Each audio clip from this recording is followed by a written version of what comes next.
大家好，这里是 GH。没想到这么快又来了一个1.5倍食谱活动，直接把 EX 岛冲到大师20。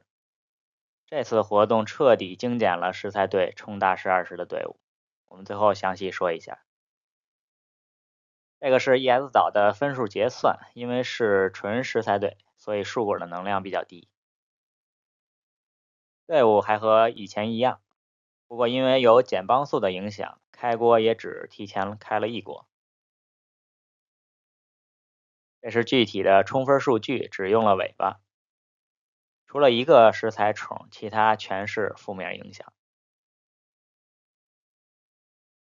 这周的暴击情况，在没有摇到电果的情况下，还有这个暴击量，这也是玩法调整后的结果。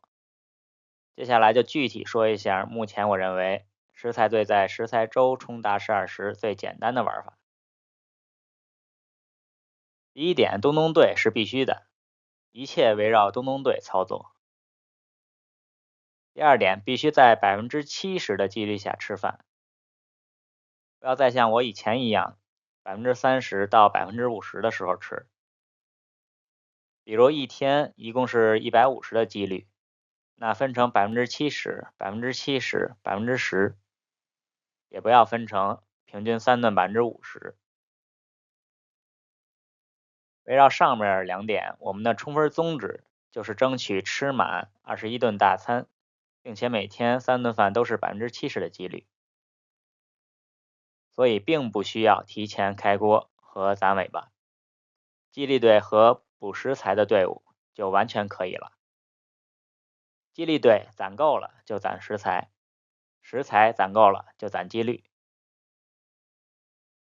具体的思路，一天3顿70%的暴击率，就是触发技能21次，一周就是147次。我们可以提前攒几率，减掉7次，中途就算只有1顿不爆，再减7次，最后我们还可以延后换岛，再减7次，一周触发达到126次就行，平均每天触发18次，这个已经是很保守的计算了。然后我们用网站做一下计算，这个是我的东东队的素质，基本上就是单帮素单几率。把东东队上场的时间调到15小时，技能触发总数就可以达到18次，剩下的时间就是攒食材的时间了。要想最快速度攒食材，那可能还是要食材宠。我用我自己的队伍组3种最高食谱的组合，给大家提供个思路。咖喱里的烤洛梨，我的洛梨产量不是很好，所以直接提前补齐21顿，460个洛梨。然后奶妈可以提前攒起来几十个奶的食材，剩下的就是根据食材宠的产量提前补食材。最后每天会缺这么多食材，但是还有一个宝可梦的位置，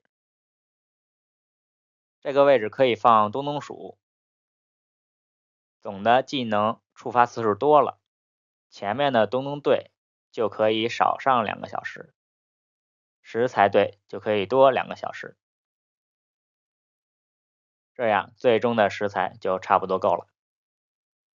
最后我们要准备的食材和队伍就是这些，因为有延后换岛，所以食材缺一点可以接受。当然空出来的位置也可以放食材虫，大家可以灵活调整。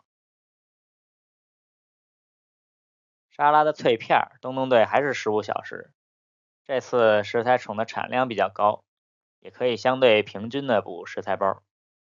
那多出来的时间就东东队、食材队灵活调整了。甜品的松饼基本和沙拉队一样。